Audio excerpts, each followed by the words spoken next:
Doctor Rajkumar ಅಣ್ಣಾವ್ರು ಎಂದೇ ಕನ್ನಡಿಗರ ಹೃದಯದಲ್ಲಿ ಶಾಶ್ವತವಾಗಿ ನೆಲೆಸಿರುವ ಕನ್ನಡ ಚಿತ್ರರಂಗದ ಧ್ರುವತಾರೆ. ಕೇವಲ ನಟರಾಗಿ ಉಳಿಯದೆ ತಮ್ಮ ಗಾಯನ ಹಾಗೂ ಆದರ್ಶಪ್ರಾಯ ವ್ಯಕ್ತಿತ್ವದಿಂದ ಕೋಟ್ಯಂತರ ಅಭಿಮಾನಿಗಳ ಪಾಲಿಗೆ ದೇವರಾದವರು. 5 ದಶಕಗಳ ಕಾಲ ಚಿತ್ರರಂಗದಲ್ಲಿ ಸಕ್ರಿಯರಾಗಿದ್ದ ರಾಜ್ ನಟನೆಯ ಪ್ರತಿ ಪ್ರಕಾರದಲ್ಲೂ ತಮ್ಮ ಅಪ್ರತಿಮ ಪ್ರತಿಭೆಯನ್ನು ಮೆರೆದಿದ್ದಾರೆ. ಡಾಕ್ಟರ್ ರಾಜ್ಕುಮಾರ್ ಅವರ ಜನ್ಮ ನಾಮ ಮುತ್ತುರಾಜು. ಅವರು 1929 ಏಪ್ರಿಲ್ 24ರಂದು ಚಾಮರಾಜನಗರ ಜಿಲ್ಲೆಯ ಗಾಜನೂರಿನಲ್ಲಿ ರಂಗಭೂಮಿ ಕಲಾವಿದರಾದ ಸಿಂಗನಲ್ಲೂರು ಪುಟ್ಟಸ್ವಾಮಯ್ಯ ಮತ್ತು ಲಕ್ಷ್ಮಮ್ಮ ದಂಪತಿಗೆ ಜನಿಸಿದರು. ಬಡತನದ ಕಾರಣದಿಂದಾಗಿ 4ನೇ ತರಗತಿಗೆ ವಿದ್ಯಾಭ್ಯಾಸವನ್ನು ಮೊಟಕುಗೊಳಿಸಿದ ಮುತ್ತುರಾಜು ತಮ್ಮ ತಂದೆಯೊಂದಿಗೆ ರಂಗಭೂಮಿಗೆ ಪಾದಾರ್ಪಣೆ ಮಾಡಿದರು. ಗುಬ್ಬಿ ವೀರಣ್ಣನವರ ನಾಟಕ ಕಂಪನಿಯಲ್ಲಿ ಹಲವಾರು ನಾಟಕಗಳಲ್ಲಿ ಅಭಿನಯಿಸಿ ತಮ್ಮ ಕಲಾಪ್ರತಿಭೆಗೆ ತೀಕ್ಷ್ಣವಾದ ತಳಪಾಯ ಹಾಕಿಕೊಂಡರು. 1954ರಲ್ಲಿ ನಿರ್ದೇಶಕ ಎಚ್.ಎಲ್.ಎನ್.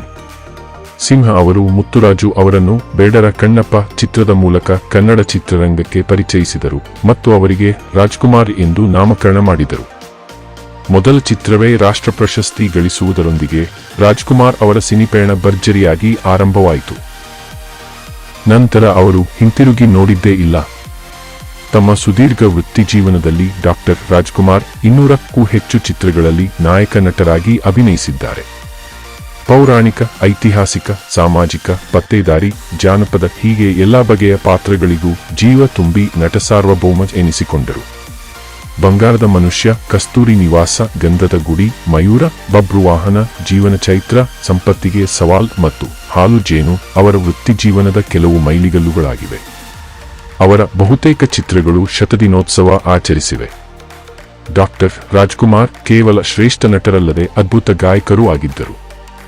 ಯಾರೇ ಕೂಗಾಡಲಿ ನಾದಮಯ ಈ ಲೋಕವೆಲ್ಲ ಹುಟ್ಟಿದರೆ ಕನ್ನಡ ನಾಡಲ್ ಹುಟ್ಟಬೇಕು ಅದಂತಹ ಅವರ ಅನೇಕ ಗೀತೆಗಳು ಇಂದಿಗೂ ಜನಪ್ರಿಯವಾಗಿವೆ. ಜೀವನ ಚೈತ್ರ ಚಿತ್ರದ ನಾದಮಯ ಈ ಲೋಕವೆಲ್ಲ ಗೀತೆಗಾಗಿ ಅವರಿಗೆ ಅತ್ಯುತ್ತಮ ಹಿನ್ನೆಲೆ ಗಾಯಕ ರಾಷ್ಟ್ರ ಪ್ರಶಸ್ತಿ ಲಭಿಸಿತು. ಡಾಕ್ಟರ್ ರಾಜ್ಕುಮಾರ್ ಅವರು 1953ರಲ್ಲಿ ಪಾರ್ವತಮ್ಮ ಅವರನ್ನು ವಿವಾಹವಾದರು.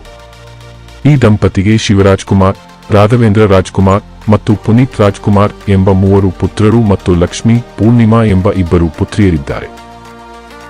ಅವರ 3 ಪುತ್ರರು ಕನ್ನಡ ಚಿತ್ರರಂಗದಲ್ಲಿ ಯಶಸ್ವಿ ನಟರಾಗಿ ಗುರುತಿಸಿಕೊಂಡಿದ್ದಾರೆ. ಡಾಕ್ಟರ್ ರಾಜ್ಕುಮಾರ್ ಅವರ ಅನುಪಮ ಸಾಧನೆಗೆ ಸಂದ ಪ್ರಶಸ್ತಿಗಳು ಮತ್ತು ಗೌರವಗಳು ಅಪಾರ. ದಾದಾ ಸಾಹೇಬ್ ಫಾಲ್ಕೆ ಪ್ರಶಸ್ತಿ ಭಾರತೀಯ ಚಿತ್ರರಂಗಕ್ಕೆ ನೀಡಿದ ಜೀವಮಾನದ ಕೊಡುಗೆಗಾಗಿ ಈ ಅತ್ಯುನ್ನತ ಗೌರವಕ್ಕೆ ಪಾತ್ರರಾದರು. ಪದ್ಮಭೂಷಣ ಭಾರತ ಸರ್ಕಾರದಿಂದ ನೀಡಲಾಗುವ 3ನೇ ಅತ್ಯುನ್ನತ ನಾಗರಿಕ ಪ್ರಶಸ್ತಿ. ಕರ್ನಾಟಕ ರತ್ನ ಕರ್ನಾಟಕ ಸರ್ಕಾರ ನೀಡುವ ಅತ್ಯುನ್ನತ ನಾಗರಿಕ ಪ್ರಶಸ್ತಿ. ರಾಷ್ಟ್ರ ಚಲನಚಿತ್ರ ಪ್ರಶಸ್ತಿ ಜೀವನ ಚೈತ್ರ ಚಿತ್ರದ ಗಾಯನಕ್ಕಾಗಿ.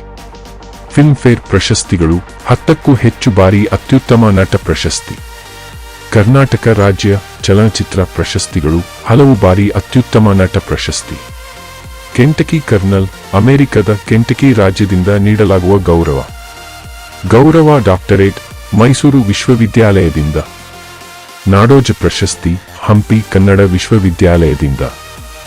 ವರನಟ ರಸಿಕರ ರಾಜ ಕನ್ನಡದ ಕಣ್ಮಣಿ ಮುಂತಾದ ಹಲವಾರು ಬಿರುದುಗಳು ಅವರ ಜನಪ್ರಿಯತೆಗೆ ಸಾಕ್ಷಿಯಾಗಿವೆ. ಡಾಕ್ಟರ್ ರಾಜ್ಕುಮಾರ್ ಅವರು 2006ರ ಏಪ್ರಿಲ್ 12ರಂದು ಇಹಲೋಕ ತ್ಯಜಿಸಿದರು. ತಮ್ಮ ಚಿತ್ರಗಳು, ಗೀತೆಗಳು ಮತ್ತು ಆದರ್ಶಗಳ ಮೂಲಕ ಕನ್ನಡಿಗರ ಮನದಲ್ಲಿ ಎಂದೆಂದಿಗೂ ಜೀವಂತವಾಗಿದ್ದಾರೆ.